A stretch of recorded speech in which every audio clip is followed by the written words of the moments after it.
ya kan. Jadi minggu yang lalu Sylvester Matutina tidak hadir dengan alasan sakit, ya kan. Tapi kemudian setelah menyerahkan surat keterangan dokter dan kemudian tidak ada tanda tangan, ya jelas dokternya ya, tanda tangan aja nggak jelas, paraf juga nggak jelas namanya, ya saya kira keputusan dari hakim tadi tepat.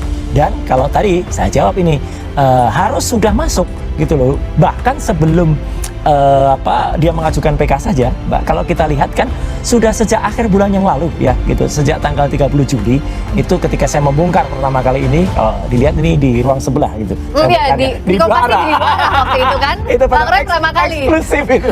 Pertama kali bilang bahwa itu terpidana. Iya, dan waktu itu dia masih menolak-nolak kan. Sudah, saya senyum aja. Lihat deh, dan akhirnya alhamdulillah waktu itu Kapus Penkum Kejaksaan Agung ya, Pak Agung, terus Pak Anang langsung memberikan jawaban. Hanya memang yang kita pertanyakan, kok nggak langsung dieksekusi? Nah, apa sih sebenarnya kalau dari sisinya Bang Roy melihat kok sampai sekarang nggak dieksekusi ya? Apa yang jadi kendala kalau dari mungkin kalau orang besar, mungkin kalau orang-orang mengatakan ada orang besar gitu ya. Kalau saya enggak, ada orang kurus di balik dia. Ini arahnya kemana nih? Mulai. Bang David kemana nih? Kan boleh-boleh aja gitu. Perdebatan kembali tersaji di layar kaca televisi. Kali ini isu yang diangkat adalah eksekusi putusan hukum terhadap Sylvester Matutina, pendukung Jokowi yang kasusnya dinyatakan ingkrah oleh pengadilan sejak 6 tahun yang lalu. Namun hingga kini belum ada eksekusi. Dalam dialog di Kompas TV, Roy Suryo langsung mengarahkan kritiknya kepada aparat penegak hukum. Dengan nada serius, ia mempertanyakan alasan mengapa Sylvester tidak segera dieksekusi. Padahal putusannya sudah ingkrah 6 tahun lalu. Kenapa sampai sekarang belum dilaksanakan? Apa yang menghalangi? Nah dulu kalau alasan ya, ini sudah jelas ya, peristiwa 2017. Kemudian waktu itu putusan pengadilan negeri, kemudian naik ke pengadilan tinggi, bahkan kemudian sudah kasasi dan ingkrah. Memang benar pada saat ingkrah itu kan ada apa? Ada peristiwa COVID katanya, ya kan? Ya. Nah, jadi COVID ini tidak bisa terus langsung dihitung. Hitungnya juga harus setelah COVID. Oh, di dalam KUHP itu nggak ngatur soal kasus-kasus COVID, yang soal masalah disebut daluarsa ini pengingkaran saja. Enggak lah. Disaster itu nggak diatur di dalam pasal itu. Harus masuk dan artinya Sylvester itu jelas-jelas sudah mengingkari atau kemudian menghindar. Yang jelas dia sudah menghindar, dan makanya sebelumnya kan dia pakai alasan, saya sudah minta maaf kok gitu. Sebelum ini kan cari-cari alasan. Alasannya sekarang daluarsa. Sebelumnya alasannya saya sudah minta maaf. Itu ada di Jakarta, nggak ngindar, Pak. Makanya dia bilang katanya sudah minta maaf. Nggak ada minta maaf itu, terus hanya tunjukkan foto.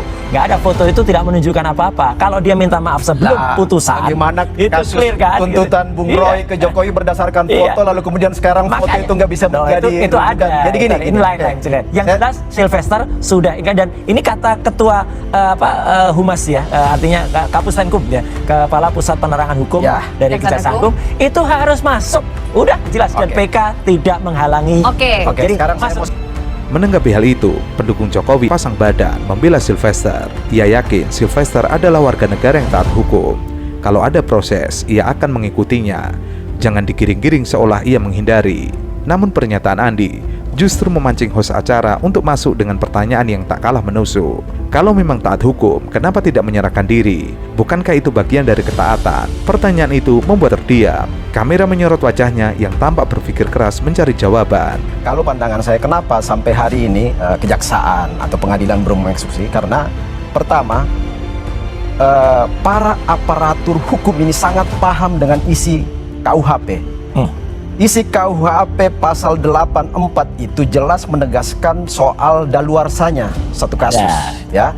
Jadi kalau baca di pasal 84 ini, kasusnya si Bung Silver ini sudah daluarsa, ya. Tapi kan udah inkrah. Iya. Inkrah karena gini, pasal 84, pasal 78 itu mengatur soal daluarsa satu kasus. Pasal 78 itu mengatur soal penanganan kasus daluarsa. Pasal 84 itu mengatur soal vonis yang sudah daluarsa. Jadi vonisnya ya. Jadi daluarsanya itu berdasarkan tuntutan plus sepertiga dari usia tuntutan. Jadi misalnya tuntutannya 2,5 tahun plus sepertiga, katakanlah ya mungkin sampai 3 tahun. Ini daluarsanya dari 2019. Sudah 6 tahun. Jadi kenapa argumen hukum yang paling pas dan paling cocok adalah kenapa Silver belum ditahan? Karena aparatur hukum sangat tahu pasal ini. Sangat tahu atau menghindari? Menghindar, jelas. Roy memanfaatkan momentum itu untuk kembali menegaskan poinnya.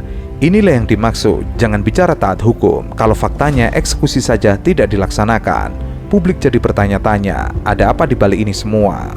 Sampaikan Bung gini, David. Bung Roy ya. Jadi dengar dulu juga supaya enak nih bagi publik.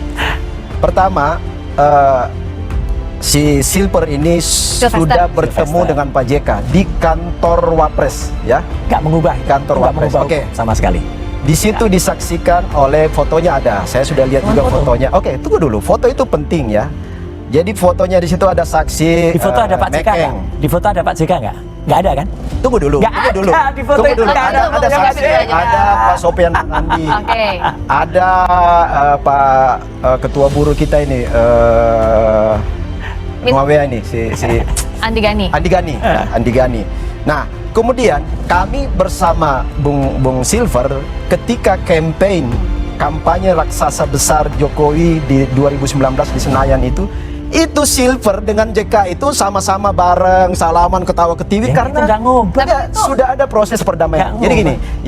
yang perlu juga mungkin Bung Roy harus tahu progres hukum Indonesia. iya, tahu. Perdamaian Sekarang itu ada Perdamaian hapuskan setelah pidana atau inkrah enggak? nggak ngubah Ya. sama sekali. Perdamaian mengubah. Enggak. Ketua Umum Solidaritas Merah Putih Sylvester Matutina disebut akan segera dieksekusi oleh Kejaksaan Negeri Jakarta Selatan. Eksekusi ini terkait kasus pidana yang dijatuhkan terhadapnya, terkait kasus fitnah terhadap Wapres ke-10 dan 12 Republik Indonesia, Yusuf Kala, pada tahun 2019 lalu. Informasi dari pihak Kejari Jakarta Selatan, hari ini diundang yang bersangkutan. Eksekusi akan dilakukan hari itu. Ia menyebut pihaknya akan melakukan upaya paksa untuk menjalankan eksekusi tersebut. Sekarang ada yang namanya Nggak ada. restorasi justice. Dilakukan nggak? Nggak kan? David. Loh, proses perdamaian itu masuk di dalam sistem hukum restorasi justice. Tertulis tidak. Loh, ada. Hitam di atas putih tidak. Bukan maksudnya untuk kasus Sylvester. Soal foto dulu ya. Ya. Foto itu saya tuh kalau soal nguji foto udah berkali-kali. Foto itu tidak bernilai apa-apa. Misalnya Ya, kecuali kenapa kasus Oke. Jokowi Kecuali- ada anggaran ngotot soal foto? Loh lah iya. Harus Artinya ada artinya kalau konsistensi soal Bung Roy. fotonya Sylvester itu misalnya ada foto dengan Pak JK misalnya. Pegangan tangan dengan Pak JK. Loh, Kemudian ada. Nggak Ada. ada. Mana? Terus Ada. Saya misalnya lihat- ada saya lihat hitam. sendiri. Ada hitam di atas Nanti putih, gini, nanti. di atas kertas segel. Bung ya, Roy kan misalnya akrab ada. sama Silver juga. Nanti saya minta Silver Oke, kirim tunjukin langsung lah Sylvester sama- jangan ngumpet Ya. aja, keluar. Oh, dia Begitu nggak- keluar ditangkap. Di awal tadi sempat agak kaget. Dalam kasusnya, Sylvester yang kini komisaris BUMN ini divonis bersalah menyebarkan fitnah terhadap JK. Fitnah itu disebarkan Sylvester saat berorasi di depan Mabes Polri Jakarta pada 15 Mei 2017 silam. Sylvester menyebut JK menggunakan isu SARA dalam upaya memenangkan Anies Baswedan dan Sandiaga Uno dalam Pilgub Jakarta 2017 lalu. Atas ucapannya itu, ia dijatuhi vonis 1 tahun penjara oleh pengadilan tingkat pertama, lalu diperberat oleh MA menjadi 1,5 tahun penjara. Sementara itu, Sylvester saat dikonfirmasi terkait kasusnya dengan JK mengatakan bahwa urusan hukumnya dengan mantan Wapres itu sudah selesai. Kok ini kayaknya sama-sama pendapatnya udah setengah jalan ternyata beda. Oh, iya, tadi beda. dulu, beda. Beda, Oke, ternyata lanjutin beda. Mas Aidul. Jadi harus Saya mau masuk ngomong dulu, soal yang tadi harus perdamaian. dieksekusi. Nah, apakah kalau misalnya tadi dibilang bahwa udah maafan kok, udah damai kok, Ya. itu menghapuskan pidana atau tidak menghapuskan putusan hakim Tidak. atau tidak yang sudah? menghapuskan proses hukum Berarti dan bisa berlaku juga dengan kasus lainnya dong? Iya, nggak menghapus boleh. proses Nggak hukum boleh. dan menghapus hasil vonis hukum. Karena di situ ada Ngaco kalau ini. baca Nggak, restorasi nggak, justice. nggak boleh. Oh, Nggak ada. Jujur saya baru Bung Roy. dengar di Jadi sini. Iya, baru dengar. kalau Nggak, Bung nggak. Roy baca itu pasti Bung Roy Tidak, akan maklum restoratif dengan justice situasi. itu dilakukan sebelum ada Oh, enggak, putusan. itu Anda salah. Anda Baca ini- lagi. Baca Baca dulu lagi. deh. Oh, saya baca. dulu deh. Saya Iya, baca. udah, restorasi justice Saya yang masuk, dilakukan oke. sesudahnya nggak ada. Saya masuk nggak berlaku. di forum ini. Lah masyarakat dibikin bodoh ya dengan statement yang kita menambah bencana 2 kali. Bencana pertama kita lihat negara kita tuh kalah dengan seorang terpidana. Bencana yang kedua masyarakat menjadi bodoh karena seolah-olah tindakan jaksa mengeksekusi itu keliru karena dianggap misalnya tadi sudah daluarsa lah, kedua ada restoratif justice lah dan seterusnya.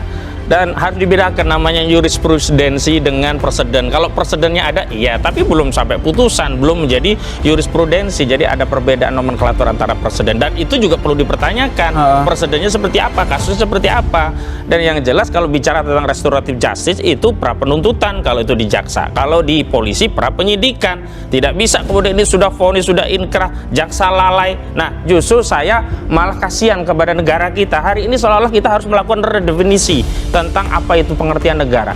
Dalam konteks negara kan semua sudah sepakat yang namanya negara itu organisasi yang punya sifat daya paksa. Itu yang membedakan negara dengan institusi atau organisasi di luar negara. Hari ini negara kok sudah milik kayak yayasan. Jadi menurut Anda restoratif Kuasa hukum Roy Suryo, Ahmad Khozinuddin, mendesak kejaksaan untuk segera menangkap Sylvester Matutina. Pernyataan tegas ini disampaikan menyusul perkembangan kasus yang melibatkan kliennya. Khozinuddin mengatakan, jika kejaksaan tidak segera melakukan penangkapan, ia meminta agar Sylvester secara sukarela mendatangi kejaksaan dan memborgol dirinya sendiri. Ia menginginkan hukum ditegakkan tanpa pandang bulu. Jika memang merasa benar, datanglah dan hadapi proses hukum. Kita tahu bahwa sebelumnya bukan hanya soal restoratif justice, bahkan pertama kali yang dipersoalkan adalah meminta amnesti dari presiden dengan dalih ada peristiwa lain juga diberikan amnesti. Itu gagal. Yang kedua justru juga di media Kompas saya masih ingat mencoba dalih bahwa bisa saja jaksa belum dapat salinan putusan. Pak Jasman Panjaitan ketika itu mantan Kejaksaan Agung mencoba berdalih itu. Tapi ternyata semua dalih ini kan terkoreksi oleh data dan fakta. Dan hari ini parameternya sederhana lah. Kalau itu ya masih dianggap sebagai sesuatu yang tidak bisa dieksekusi, tentu jaksa tadi tidak bersikap demikian. Tapi sayangnya saya juga komplain kepada jaksa, kok jaksa menjadi selemah ini gitu loh. Kan harusnya ada tugas-tugas intelijen. Justru yang saya sayangkan Reda Mantovani, alih-alih dia membantu Kejaksaan Negeri Jakarta Selatan untuk mengeksekusi dengan memberikan informasi, dia kan jam intel. Kalau Anda bilang jaksa itu lemah, Anda menangkapnya seperti apa? Ada orang kuat di balik ini, dan orang kuat itu non negara. Dan ini yang berulang kali kita tegaskan bahwa hari ini negara kita diintervensi oleh organisasi non negara yang membuat alat-alat negara itu tidak berfungsi sebagaimana biasanya. Menurutnya, langkah ini untuk menunjukkan keseriusan penegak hukum serta menghindari kesan tebang pilih dalam menangani kasus. Ahmad Khozinuddin juga menegaskan bahwa Sylvester Matutina tidak berhak mendapatkan amnesti dari presiden. Menurutnya, amnesti hanya dapat diberikan kepada seseorang yang telah menjalani proses hukum hingga mendapatkan putusan berkekuatan hukum tetap, bukan kepada pihak yang belum dihukum. Bagaimana mungkin amnesti diberikan jika belum ada vonis? Ini jelas bertentangan dengan ketentuan hukum yang berlaku. Tidak ada manfaatnya kok membiarkan Sylvester itu terus berkeliaran. Berbahaya karena dia sudah terbukti inkrah melakukan fitnah terhadap mantan Wakil Presiden Republik Indonesia. Yang kedua, tidak ada kepastian hukum kalau tidak segera dieksekusi. Bagaimana kita rakyat mau mencari keadilan jika pada akhirnya putusan itu tidak bisa dieksekusi? Yang terakhir, persoalannya adalah di mana sih kita akan berdiri di Republik ini? Ini kan soalnya kan sederhana, eksekusi selesai. Tapi tadi saya tegaskan, kenapa ini menjadi susah? Ini adalah orang besar. Kenapa? Narasi jadikan ini hal yang kecil. Pada saat yang bersama, kalau kita bicara kasusnya hanya fitnah, Saudara Joko Widodo merasa difitnah, dia juga bikin laporan. Jadi menurut siapa orang besar, Bung? Orang besarnya Saudara Joko Widodo. Saya beberapa kali. Jokowi udah nggak punya kekuatan, ya, memang bukan penguasa hari ini kan, tapi itu dia terbantahkan. Dia mantan penguasa, dia punya akses kepada kekuasaan. Orang dulu jadi pejabat dengan tanda tangan dia juga bagian dari Dewan Pembina Solidaritas Solmed ya, punya Sylvester Matutina. Jadi dua hal ini sulit untuk dipisahkan. Bahwa di balik Sylvester Matutina ada Joko Widodo. Kalau tidak ada Joko Widodo, maka semestinya ini perkara sederhana cepat dieksekusi. Ia juga menuding Sylvester mencoba mengakali hukum dengan memanfaatkan isu amnesti untuk menghindari eksekusi dari kejaksaan. Menurut Khozinuddin, ini bukan sekedar pelanggaran hukum, tetapi upaya memanipulasi proses hukum demi kepentingan pribadinya dan agar lolos dari eksekusi. Dan yang menjadi soal Jokowi justru masyarakat. kuat banget ya. Jokowi terlalu kuat. Persoalannya bukan masalah kuatnya, tetapi Jokowi merusak tatanan hukum sampai orang yang harusnya bisa dieksekusi pun menjadi tidak bisa dieksekusi. Jadi menurut Anda, Bang kuat atau Khozin, tidak kuat, jadi menurut Anda, Bang Khozin, Sylvesternya yang terlalu kuat atau jaksanya yang lama dan juga ragu-ragu untuk mengeksekusi ini? Ya, jaksa pun menurut saya terlalu lemah. Kenapa sampai dia memelas? Tolong dong kuasa hukum dibantu. Ya, mana ada kuasa hukum pasti membela kliennya. Dia akan melindungi kliennya. Tapi soalnya kan jaksa hukum jaksa punya alat. Di antaranya kan punya Jaksa Agung Muda di bidang intelijen. Kenapa Reda Mantovani tidak bekerja? Kasih info. Jangan dia malah datangnya ke PIK 2, kasih acara di acaranya CSR-nya Agung Sedayu Group. Ini tugas dia, harusnya mencari informasi tentang terdakwa ini, segera dieksekusi, bukan sibuk urusan yang bukan tupoksinya. Kontroversi seputar kasus hukum Sylvester Matutina kembali menjadi sorotan publik. Kali ini perdebatan mengemuka setelah pendukung Jokowi mengklaim bahwa putusan pidana terhadap Sylvester telah daluarsa. Menurutnya, vonis yang telah ingkrah lebih dari 6 tahun lalu tidak lagi bisa dieksekusi. Namun, pernyataan itu langsung menuai bantahan keras dari para narasumber. Klaim yang menyebut putusan itu sudah daluarsa justru bisa menyesatkan masyarakat.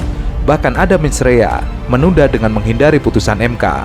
Ia menegaskan, hukum harus ditegakkan secara konsisten, apalagi mengingat kasus Sylvester sudah ingkrah sejak lama. Menurutnya, tidak ada lagi alasan bagi aparat penegak hukum untuk menunda lebih jauh eksekusi tersebut. Kalau menurut saya, mungkin ini yang memang menjadi pertimbangan. Pertama, ada keputusan peraturan Kejaksaan nomor 15 2020. Ini terkait soal RJ, Restoratif Justice, yang bisa jadi karena sudah ada pertemuan yang selalu disampaikan baik oleh Sylvester maupun penasihat hukum bahwa ada pertemuan dengan Pak JK sendiri, ya, di kantor Pak JK ada pertemuan permohonan maaf, dan itu diselesaikan. Ada saksi-saksi orang-orang dari NTT maupun tokoh-tokoh yang hadir ketika itu, ya, ada 3 orang, ya, ada Pak Mekeng, anggota DPR RI dari NTT, ada Pak Sofian Wanandi yang merupakan sahabat Pak JK juga, dan ada satu lagi tokoh buruh siapa si dari NTT ini yang agak gempal, teman juga.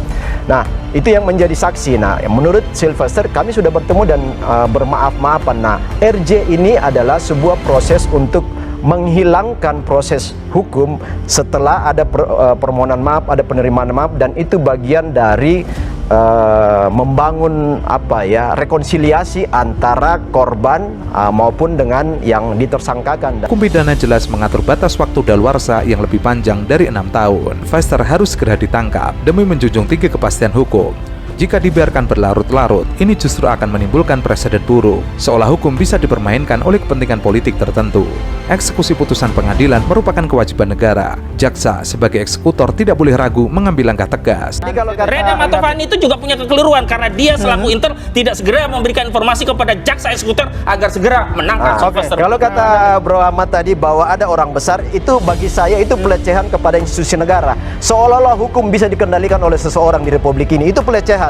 Jadi negara ini punya kedaulatan. Justru Jokowi yang melecehkan negara ini. Sejak era Jokowi lah hal-hal seperti ini terjadi. Oh enggak, Anda salah. Anda salah. Menurut sejarah, tidak pernah ada kasus sudah inkrah terjadi tidak bisa dieksekusi kecuali setelah ada saudara Joko Widodo.